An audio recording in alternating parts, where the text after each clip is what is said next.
Afternoon everyone, hope you're doing well and enjoying the start to the golf season.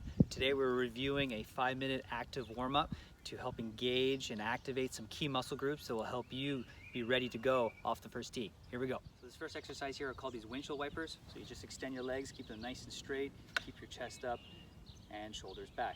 Then you're going to try to engage the muscles through the inner thighs and the front of these hip sockets here to rotate inwards, and then keeping the legs straight, try to rotate outwardly and then engage those glutes on the backside. You can see that if I let go, I drop down, and if I squeeze my glutes and I engage them, they're keeping me up.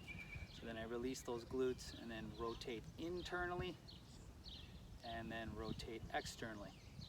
Very important key area here for you to be able to properly load your legs in your golf swing and avoid any sway slide tendencies. All right, next one is a lunge and a twist. So I'm just trying to get a sense of my lower body, providing an anchor and a platform for my torso to separate from the lower body. I'm feeling that inner thigh, the glutes, and my trunk muscles engaging to create this motion, and then working on balance to keep it all nice and quiet. Okay, so this next exercise focuses on a bit of that lateral movement, that lateral weight shift in your golf swing. So it's just a lateral squat.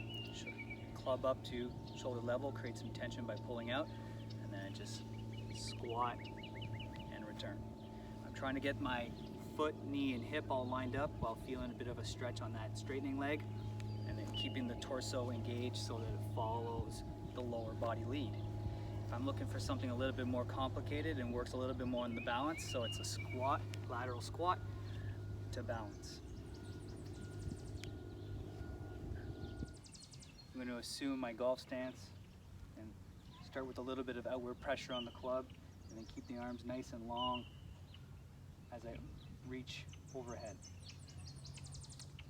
So I'm trying to avoid the low back arching as I reach overhead. So what does that mean? I have to engage my core muscles and keep my rib cage connected as I reach overhead to feel the upper back and the shoulders doing this work. So I set up in my golf stance and then extend one leg back. All the weight remains on my lead leg here. Extend the arms out and then try to stiffen up my core and use those muscles to rotate into this post leg. I'm trying to maintain my shoulder plane here towards the ball as I rotate. And you'll also feel the need for your foot, your inner thigh, and your glutes to really engage, to give you the balance and the anchor for you to rotate your torso. And last but not least, we'll work on some shoulder and forearm strength and stability.